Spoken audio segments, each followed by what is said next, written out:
Selamat datang kembali, channel ini berisi tentang animasi, cerita bergambar, dan ide kreatif. Bagaimana kabar Anda? Saya doakan semoga Anda semua dalam keadaan baik-baik saja, tanpa ada kekurangan suatu apapun. Tetap jaga stamina, jaga protokol agar Anda tidak mati konyol. Pada kesempatan kali ini saya akan bercerita, dan ini adalah ceritaku yang bertema tidak mudik lebaran di tahun 2021. Dan saya tidak banyak ngomong panjang lebar, ceritanya adalah sebagai berikut. Saya adalah pemuda perantau, panggil saja namaku Joni. Saya hidup bersama ibu saya karena ayah saya telah meninggal semasa aku masih duduk di bangku SMP. Saya sebenarnya dua bersaudara, satu kakakku seorang perempuan dan satunya lagi adalah aku sendiri. Tetapi kakakku perempuan telah pergi kemana, seperti hilang di telan bumi. Mungkin dia sudah lupa sama orang tua satu-satunya. Saya hidup di rumah yang sangat sederhana dengan lantai beralaskan tanah dan dinding beranyamkan bambu. Di waktu siang sangatlah sejuk karena hembusan angin menerobos lewat sela-sela atau kisi-kisi anyaman bambu. Bagiku ini adalah kenikmatan yang luar biasa yang telah diberikan kepada keluarga saya, yaitu ventilasi alami. Kebahagiaan tidaklah mesti diukur dari bagusnya sebuah rumah berlantai marmer dan berdinding beton, tetapi kebahagiaan itu adalah bagaimana kita bersyukur tentang nikmat yang kita punya. Pekerjaan ibu saya adalah petani, penghasilannya pun kadang hanya pas-pasan buat kebutuhan sehari-hari. Kemudian aku kerja serabutan, kadang ya nguli bangunan, kadang ya membantu ibu di sawah. Ya pokoknya yang penting kerja. Itu pun kadang ada, kadang juga enggak. Karena di kampung tempat tinggalku sangatlah susah cari pekerjaan. Begitulah kurang lebih background keluargaku. Karena kondisi tersebut membuat saya berkeinginan merantau. Setiap malam hal tersebut selalu membuatku terjaga dan susah tidur. Entah kenapa keinginan untuk merantau sangatlah kuat. Ya alasanku karena saya sudah dewasa dan ingin mencari pengalaman lebih di luar sana. Apalagi di kampungku kadang ada kerjaan, kadang tidak. Tetapi apakah nanti ibuku mengizinkanku? Aku rasa tidak. Tapi hal tersebut selalu menggangguku di saat tidur malam. Kemudian suatu hari saya memberanikan diri ngomong sama ibuku. Dengan rasa tidak tega saya memberanikan diri ngomong sama ibuku. Di waktu itu adalah sore hari, dengan percakapan sebagai berikut. "Mbok, saya boleh ngomong?" Kemudian ibuku menjawab, "Mau ngomong apa toh nak? Kok kayaknya penting?" "Boleh nggak Mbok kalau saya merantau ke sebuah kota? Saya ini kan sudah dewasa Mbok. Apalagi di kampung kadang ada kerjaan, kadang enggak. Saya pengen cari pengalaman Mbok," balasku. Kemudian ibuku langsung terdiam sejenak. Aku yakin dia pasti keberatan. Setelah itu ibuku menjawab, "Kalau kamu merantau di kota sana, terus ibu di sini sama siapa nak? Ibu akan merasa sepi sendiri tanpamu. Yang ada di sini hanya kamu nak. Kakakmu perempuan juga menghilang tanpa kabar." Terus aku hanya diam mendengar jawaban ibuku tersebut. Aku tahu apa yang dia rasakan jika tidak ada aku nanti. Kemudian ibuku berkata lagi, "Nak, jika kamu kepingin banget pergi merantau, ya nggak apa-apa. tapi gimana dengan simbok nanti?" jawabku. Kemudian ibuku menjawab, Udah nggak usah dipikirkan ibu. Ibu nggak apa-apa. Ibu akan jaga diri baik-baik di sini. Demi keinginanmu yang kuat, ibu izinkan walaupun sebenarnya ibu keberatan. Tapi ibu akan berusaha ikhlas dan ibu akan selalu mendoakanmu semoga kamu di sana nanti baik-baik saja dan dapat kerjaan." Setelah mendengar kata dari ibuku tadi, tak terasa air mata menetes tanpa bisa dibendung. Kemudian aku menjawab, "Terima kasih Mbok." Di saat malam itu juga saya ngemasin barang-barang saya, baju seadanya, ijazah, dan perlengkapan lainnya. Karena rencananya esok pagi aku akan segera berangkat. Setelah fajar tiba, aku bangun pagi, mandi, sarapan, kemudian siap-siap untuk berangkat. Di sekitar pukul 8 pagi aku berpamitan kepada ibuku. "Mbok, saya mau berangkat. Doakan saya ya Mbok agar saya selamat dan diberi kemudahan sama Allah." Kemudian ibuku menjawab, "Iya nak, ibu doakan kamu. Hati-hati di perjalanan ya." Sambil kucium tangan ibuku dan ibuku mengelus kepalaku, aku berkata, "Ibu jaga diri baik-baik ya di rumah." Kemudian aku langsung melangkahkan kaki keluar dari halaman rumah sementara ibuku menatap sayu seolah rasa sepi segera dimulai. Sementara langkah kakiku begitu berat seperti dibebani batu bertonton. Tapi aku berusaha untuk tegar dan kuat melangkahkan kaki meninggalkan kampung halamanku. Aku yakin karena niatku baik pasti aku akan diberi kebaikan dan dilindungi keluargaku oleh Tuhan. Beberapa jam kemudian aku telah sampai ke Terminal Semarang karena jarak rumahku dari Terminal Semarang tidaklah begitu jauh. Kemudian saya berdiri di pinggir jalan raya tepat di depan Rumah Sakit Sultan Agung. Berkali-kali bus jurusan Jakarta lewat melintas di depanku, tetapi batin ini tidak begitu menghiraukan hal tersebut karena masih merasa berat untuk meninggalkan ibuku sendiri di kampung halamanku. Terasa tangan tidak mampu melambaikan untuk menghadang sebuah bus. Kemudian berusaha menenangkan batin dan menguatkan tekad dan berpikir semua akan baik-baik saja. Sehingga ada bus lagi jurusan Surabaya, Semarang, Jakarta yang telah lewat kesekian kalinya. Dan di bus inilah aku nekat melambaikan tanganku sehingga bus pun berhenti. Kulangkahkan kaki di tangga bus yang masih begitu berat oleh perasaan yang masih tak karuan. Tujuanku memang ke Jakarta. Setelah waktu demi waktu aku di dalam bus, kota demi kota telah terlewati. Akhirnya sampailah ke Jakarta, tepatnya di Terminal Kalideres. Setelah aku turun dari bus, aku jadi bingung apa yang harus aku lakukan. Ternyata Jakarta begitu ramai dan padat. Kotanya juga sebagian ada yang kumuh. Sebenarnya di Jakarta saya tidak punya kenalan, saudara ataupun yang lainnya. Saya hanya modal nekat merantau di Jakarta dan aku benar-benar bingung apa yang harus aku perbuat setelah sampai di sini. Kemudian aku mengeluarkan HP saya, barangkali ada pesan masuk. Tak sengaja aku teringat ada teman waktu SMA, Wagino namanya. Kabarnya dia merantau di kota, tapi kota mana saya juga tidak tahu. Coba aku telepon ternyata nyambung.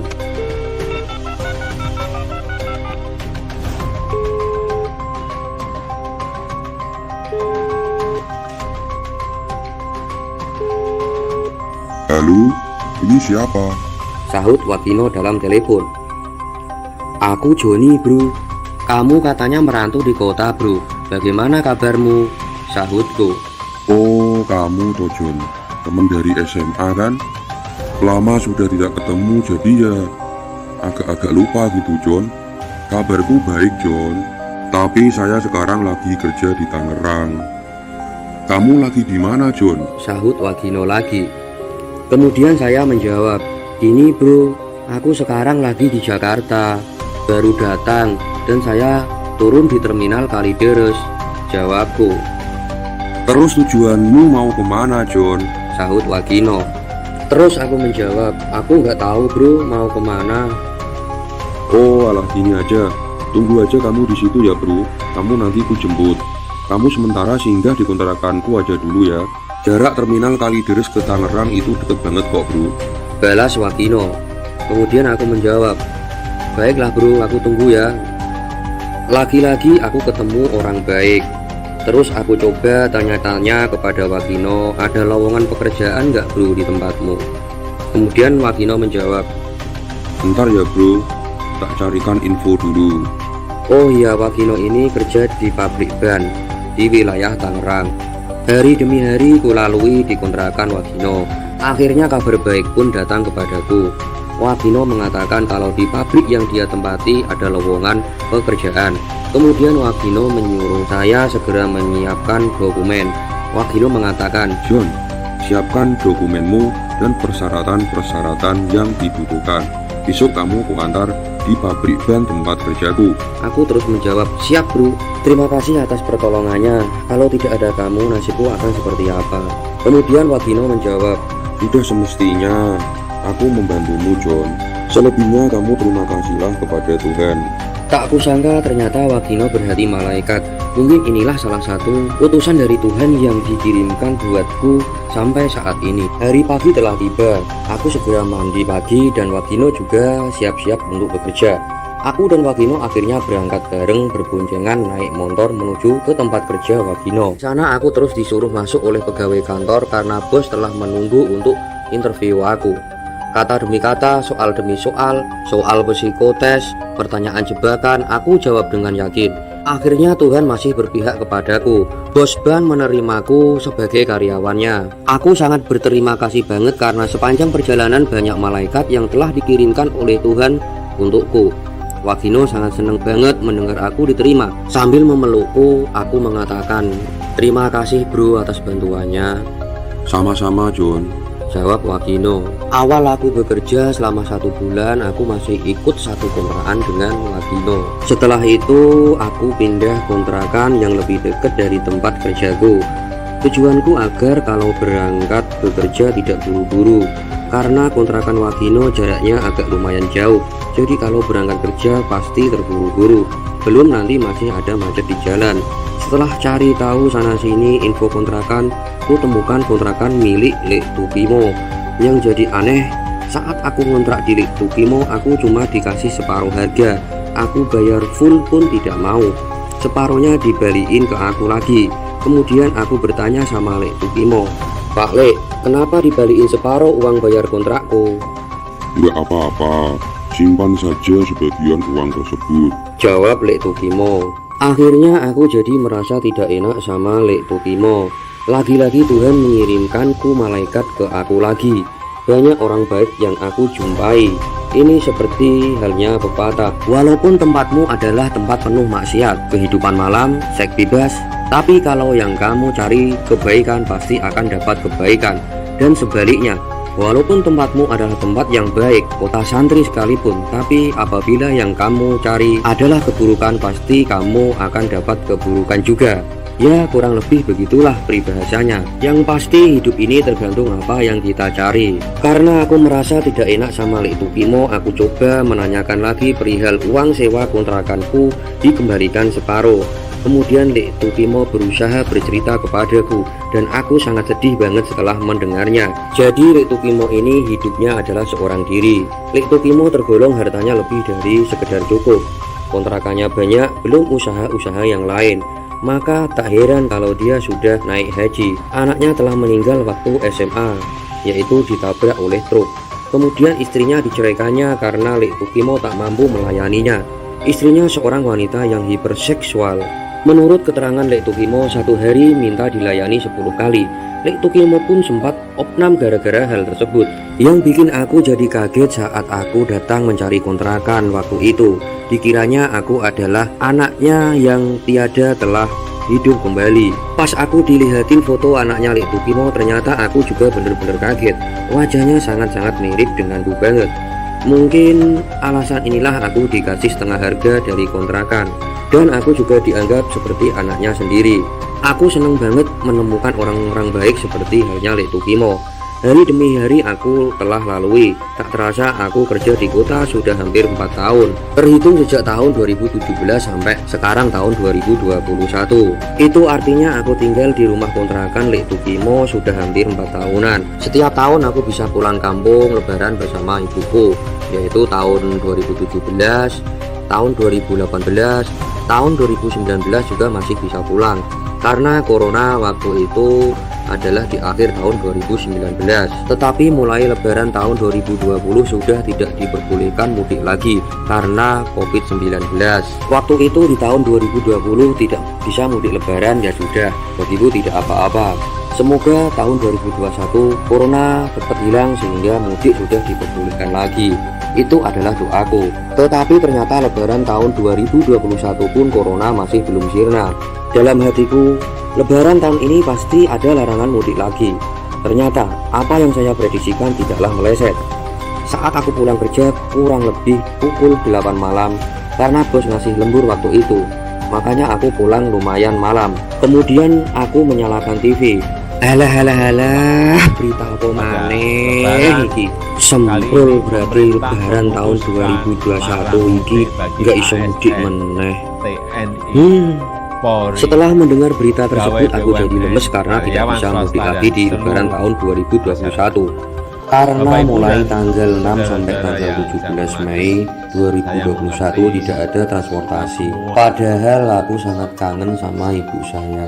Karena berita tersebut aku jadi duduk termenung dan melamun di depan teras. Tiba-tiba aku dikagetkan oleh kedatangannya Lek Tukimo. Ternyata Lek Tukimo habis pulang sholat tarawih dari masjid waktu itu, yang kebetulan lewat depan kontrakan yang aku tinggali. Kemudian terjadilah percakapan antara aku dengan Lek Tukimo.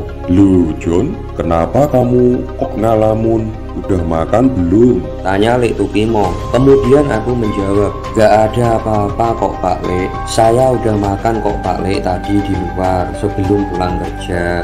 Enggak, kamu nggak usah bohong sama Pak Le. Kamu aslinya paling pengen mudik kan?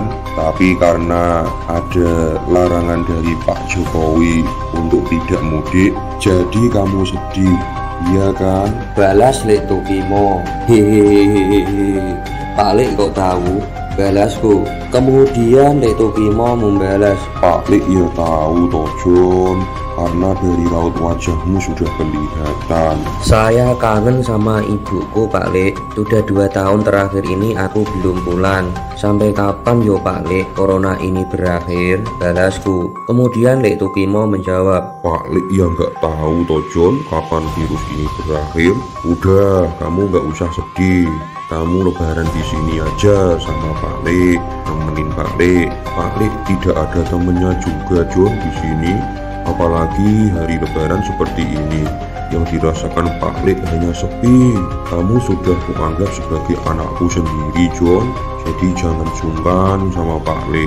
Mendengar perkataan Lek Tukimo aku jadi sedih. Kemudian aku menjawab, tapi aku pengen mudik Pak Lek. Orang tuaku hanya tinggal ibu seorang. Aku kangen Pak Lek. Pak Lek bisa nolong aku enggak? Lek Tukimo kemudian menjawab, Minta tolong gimana John maksudmu? ya barangkali Pak Lek punya kenalan yang bisa mengantarkanku pulang kampung. Jawabku. Kemudian Lek Tukimo menjawab, Gimana ya John? Sebenarnya ada, tapi nanti coba aku hubungi dulu ya. Yang penting kamu sekarang cepat mandi, nanti terus ke rumah Pak Le, biar aku teleponin dia. Kemudian aku menjawab, iya Pak Lek. Tak lama kemudian Pak Lek Tukimo langsung meninggalkanku pulang, sementara aku langsung mandi. Habis mandi langsung aku ke tempat Lek Tukimo. Setelah sampai di sana aku dipersilakan masuk di dalam rumah Lek Tukimo. Setelah ngobrol kesana kemari bercanda tawa, Lek Tukimo mencoba menghubungi temannya yang bernama Darto lewat telepon.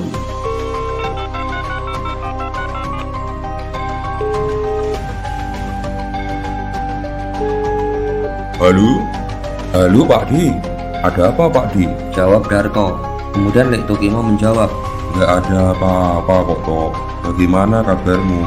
Lagi di mana sekarang?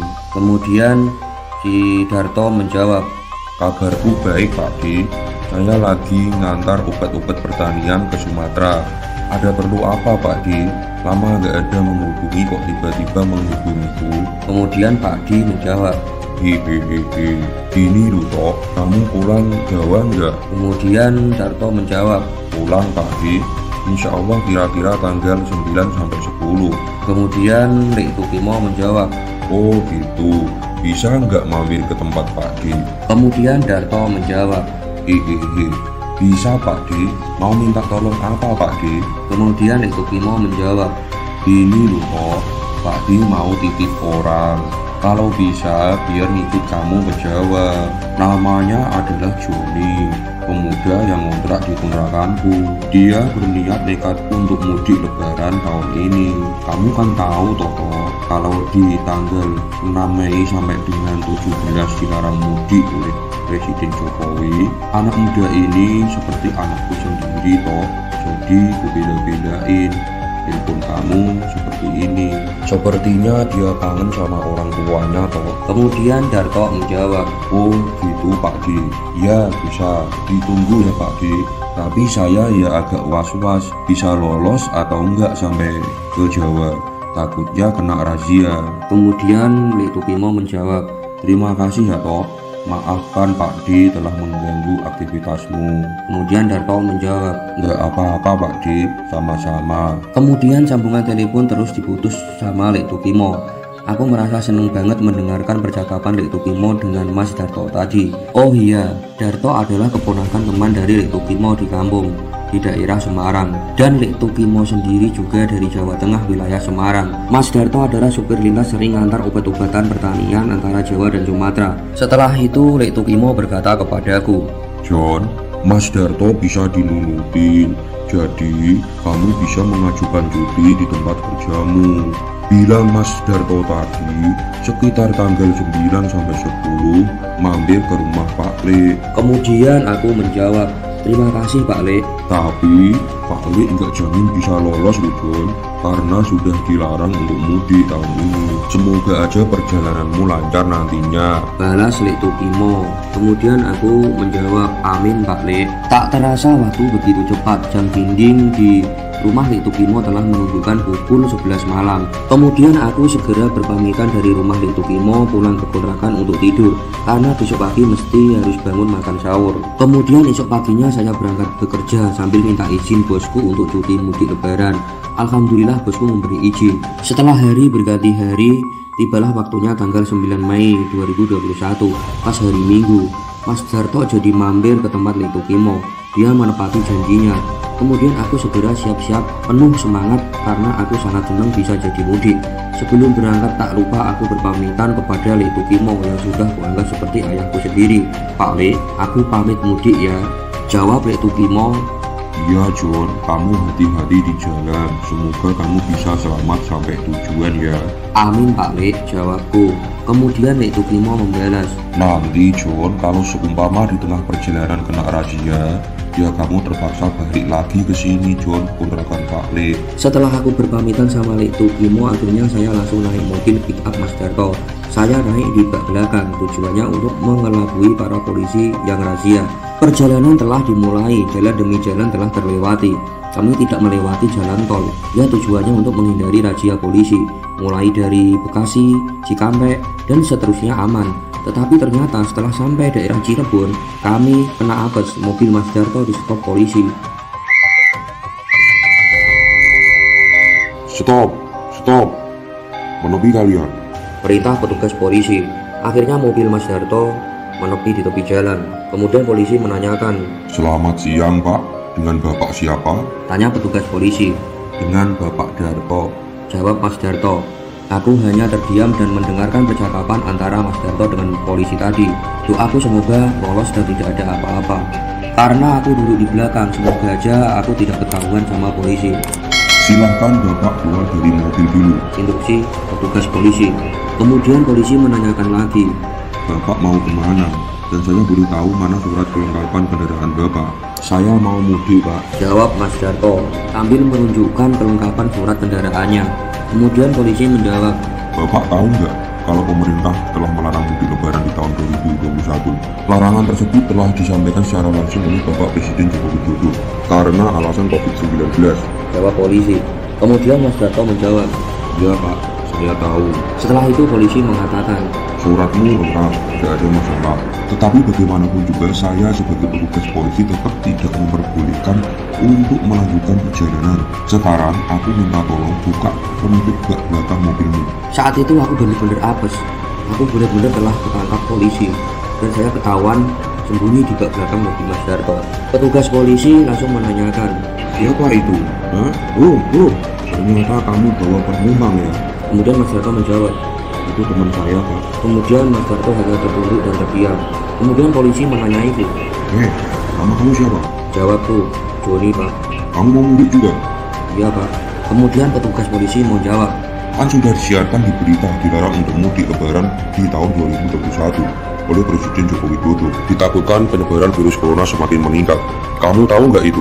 kemudian saya menjawab, iya saya tahu Pak. Tapi kenapa kalian pada melanggar?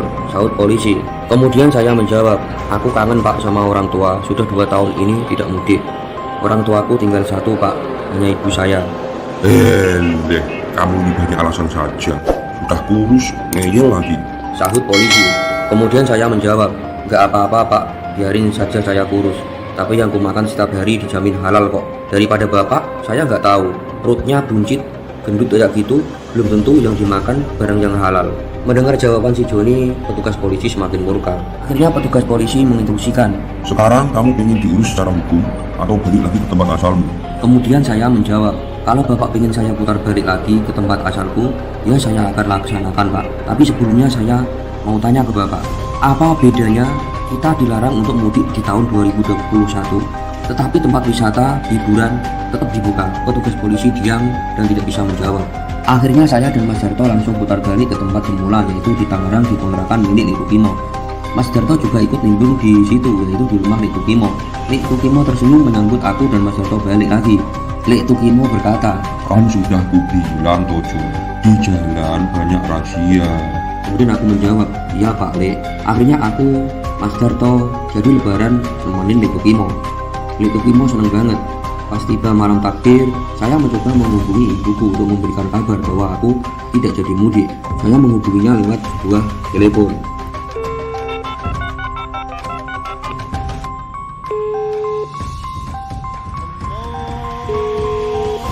Halo? Halo? Halo Mbok? Ya, halo. Enek apa nak? Jawab ibuku. Kemudian aku menjawab, enggak enek opo-opo kok Mbok. Lagi ngopo Mbok? Iki lho nak, lagi laya-laya. Oh iki nek endi to nak? Sido mudik enggak? Jawab ibuku, aku isi nek Jakarta Mbok. Mudik piye to Mbok? Wingi malah ditangkap polisi aku. Balasku. Kemudian ibuku menjawab, Walah, lah ngopo kok iso ditangkap polisi? Kowe melakukan kriminal toh? Perampokan? Apa pembunuhan? Ojo macam-macam kowe nek kono ya. Ngirang-ngirangi wong tuwa wae. kemudian aku menjawab, bukan iku Mbok masalahe. Sakbenere aku iki wingi wis mudik, tapi nek perjalanan di wilayah Cirebon aku kena razia polisi. Aku nurut mobil pick up koncoku, mergo transportasi di stop wis gak enek. Akhirnya aku dikongkon puter balik meneh karo petugas polisi. Saiki aku yo nek Jakarta meneh Mbok, nek kontrakan. Alah, tak kira enek apa tau apa kowe nak. Lah iki rak simbok lebaran dhewe meneh iki nak. Oh di sini kok enggak mbok brojotke katoke? Brojotke piye to Mbok? Lah nek tak brojotke apa ya aku gak malah dihukum to Mbok? Wong aku ki wong cilik. Maaf ya aku ya Mbok gak iso mudik meneh lebaran iki. Balasku. Kemudian ibuku menjawab, Iya ora apa-apa nak, sing penting jaga kesehatanmu nek kono. iya Mbok. Sambil ku akhiri percakapan dan menutup telepon. Begitulah ceritaku dilarang mudik lebaran di tahun 2021 karena ditakutkan virus corona akan semakin meningkat. Semoga teman-teman di sana selalu diberi kesabaran dan ketabahan. Dan mari kita berdoa bersama agar virus corona segera sirna. Amin. Sekian dari saya. Apabila ada penyampaian, karakter, action gambar saya yang kurang menarik, saya mohon maaf karena itu adalah kekurangan saya. Salam dari saya.